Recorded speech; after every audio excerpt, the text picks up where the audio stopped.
ಪ್ರತಿಷ್ಠಿತ ಬೆಳಗಾವಿಯ DCC bank ಚುನಾವಣೆ ನಾಳೆಲ್ಲಿ ನಾಡದ್ರಿ ಕಾಕ ಏನು ಕಹಳೆ ಉದಾಕತಿ ಅಂತಿರಬೇಕು. DCC ಬ್ಯಾಂಕ್ ಬೆಳಗಾವಿ ಜಿಲ್ಲೆಯ 18 ಕ್ಷೇತ್ರಗಳನ್ನು ತನ್ನ ಕಪಿಮುಷ್ಟಿಯಲ್ಲಿ ಇಟ್ಟುಕೊಂಡು ಅದು ರಾಜ್ಯಭಾರ ಮಾಡುವಂಥ ಸಾವಿರಾರು ಕೋಟಿ ಬಂಡವಾಳ ಹೊಂದಿದಂಥ ಜಿಲ್ಲಾ ಮಧ್ಯವರ್ತಿಯ ಬ್ಯಾಂಕಿಗೆ ಅಧ್ಯಕ್ಷ ಗಾದಿ ಯಾರು? ರಮೇಶ್ ಕತ್ತಿನ ಏಕೆ ತೆಗೆದರು? ಯಾರು ಅಲ್ಲಿಯ ಅಧ್ಯಕ್ಷ ಗಾದಿಗೆ ಕೂಡ್ತಾರ? ಏನು ಒಪ್ಪಂದಗಳು ಆಗ್ಯಾವ? ಇನ್ನು ಜಗಜಾಹೀರಾಗಬೇಕಲ್ರಿ. ಉತ್ತರ ಕರ್ನಾಟಕದಲ್ಲಿ ಪ್ರತಿಷ್ಠಿತ ಬ್ಯಾಂಕ್, ಸಾವಿರಾರು ಕೋಟಿ ವಹಿವಾಟುಗಳನ್ನು ಮಾಡಿದಂಥ ಬ್ಯಾಂಕ್, ಯಾರದೇ ಒಬ್ಬ ಸಾಮಾನ್ಯ ಒಂದು ಸದಸ್ಯತ್ವ ಮಾಡಲಿಕ್ಕೆ ಹಿಂಜರಿದಂಥ ರಮೇಶ್ ಕತ್ತಿಗೆ ಇವತ್ತು ಗೇಟ್ ಪಾಸ್ ಕೊಟ್ಟು ರಾಜೀನಾಮೆ ಕೊಟ್ಟು ಹೊರಗೆ ಹಾಕಿದರು. ಈಗ ಆ ಪ್ರತಿಷ್ಠಿತ ಕುರ್ಚಿಗೆ ಇದೇ ಅಣ್ಣಾ ಸಾಹೇಬ ಜೊಲ್ಲೆ ಪೈಪೋಟಿ ಮಾಡಾಕತ್ತಾರ. ಅಣ್ಣಾ ಸಾಹೇಬ ಜೊಲ್ಲೆಯವರಿಗೆ ಅಧ್ಯಕ್ಷ ಸ್ಥಾನ ಕೊಟ್ಟರೆ ಆ ಅಧ್ಯಕ್ಷ ಸ್ಥಾನ ಕೊಡುವಲ್ಲಿ ಜಾರಕಿಹೊಳಿ ಸಹೋದರರು ಪ್ರಮುಖ ಪಾತ್ರ ವಹಿಸ್ತಾರೆ. ಈ DCC ಬ್ಯಾಂಕ್ ಯಾರು ಅಧ್ಯಕ್ಷ ಆಗಬೇಕು, ಯಾರು ಉಪಾಧ್ಯಕ್ಷ ಆಗಬೇಕು, ಯಾರು ಹೊರಗೆ ಹೋಗ್ಬೇಕು, ಯಾರು ಒಳಗೆ ಬರಬೇಕು ಅನ್ನುವ ರಿಮೋಟ್ ಕಂಟ್ರೋಲ್ ರಮೇಶ್ ಜಾರಕಿಹೊಳಿ, ಬಾಲಚಂದ್ರ ಜಾರಕಿಹೊಳಿ, ಮತ್ತೊಂದು special remote control Satish Jarkiholi ಕಡೆ ಐತ್ರಿ. 3ನೇ ಬಟನ್.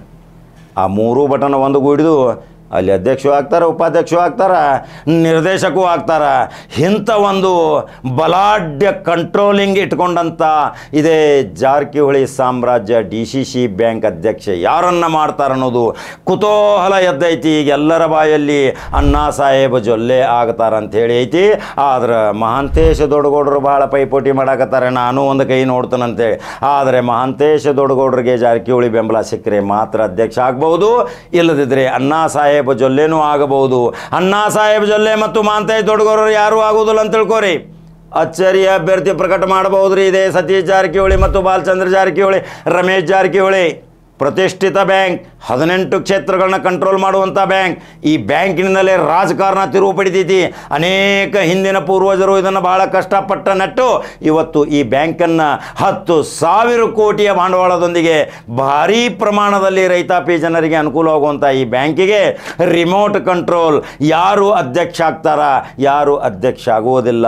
ಅಚ್ಚರಿಯ ಬೆಳವಣಿಗೆಯೊಂದಿಗೆ 1 ನಿಮಿಷದಲ್ಲಿ ಮತ್ತು ಅಣ್ಣಾ ಸಾಹೇಬ ಜೊಲ್ಲೆನ ಬದಲಾಗಬಹುದು. ಅಚ್ಚರಿಯ ಅಭ್ಯರ್ಥಿ ಸ್ವಾಭಿಮಾನ ಮನೆತನದವ ಯಾವ ಆಗಬಹುದು. ಇದು ಬಾಲಚಂದ್ರ ಮತ್ತು ರಮೇಶ್ ಜಾರಕಿಹೊಳಿ, ಸತೀಶ್ ಜಾರಕಿಹೊಳಿ ಡಿಸ್ಕಸಿಂಗ್ ಆಗೈತ್ರಿ.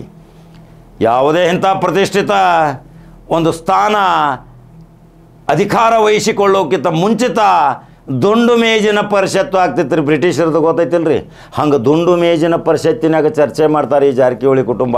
ಇನ್ನು ಬುಧವಾರ ಇದಕ್ಕೆ ಅಂತಿಮ ಮುಹೂರ್ತ ಐತಿ.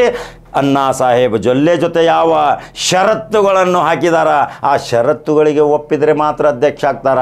ಆ ಷರತ್ತುಗಳಿಗೆ ಒಪ್ಪಲಿಲ್ಲವೆಂದರೆ ಸಂದೇಶ ಜನರಿಗೆ ಏನೋ ಹೋಗುತ್ತೈತಿ. ಈಗಾಗಲೇ ಪ್ರಿಯಾಂಕಾ ಜಾರಕಿಹೊಳಿ ಅವರ ವಿರುದ್ಧ ನಿಂತು ಇದೇ ಅಣ್ಣಾ ಸಾಹೇಬ ಜೊಲ್ಲೆ ಸೋತಿದ್ದು. ಎಲ್ಲಾದರೂ ಅಣ್ಣಾ ಸಾಹೇಬ ಜೊಲ್ಲೆಗೆ ಅಧ್ಯಕ್ಷ ಸ್ಥಾನ ಕೊಟ್ಟರೆ ತಪ್ಪು ಸಂದೇಶ ಹೋದಿತ್ತನ್ನೋದು ಸಹಿತ ಜಾರಕಿಹೊಳಿ ಕುಟುಂಬದ ತಲೆಯಲ್ಲಿ ಐತಿ. ಅದರ ಸಲುವಾಗಿ ಯಾವ ತಿರುಮುರು ಪಡಿತೈತಿ ಗೊತ್ತಾಗುವುದಿಲ್ಲ. ಇವರು ಹೇಳಿದ್ದೇ ಆಟ ನಡೆಯೋದು. ಬುಧವಾರ ಮುಹೂರ್ತ ಫಿಕ್ಸ್ ಐತಿ. 4 ಗಂಟೆ ಘಟಂ ಬಾಂಬ್ ಹಾರ್ತೈತಿ, ಸುನಾಮಿ ಏಳ್ತೈತಿ. ಜಿಲ್ಲಾ ಮಧ್ಯವರ್ತಿ ಬ್ಯಾಂಕ್ ಅಧ್ಯಕ್ಷ ಯಾರು? ಅಣ್ಣಾ ಸಾಹೇಬ ಜೊಲ್ಲೆ. ಆಗಲಿಲ್ಲ ಅಂದ್ರೆ ಅಚ್ಚರಿಯ ಅಭ್ಯರ್ಥಿ ಸಹಿತ ಪ್ರಕಟ ಮಾಡಬಹುದು ಇದೇ ಜಾರಕಿಹೊಳಿ ಕುಟುಂಬ. DCC ಬ್ಯಾಂಕಿನ ಸವಿಸ್ತಾರವಾದ ವರದಿಯನ್ನು ಕೊಟ್ಟಿದ್ದೀನಿ.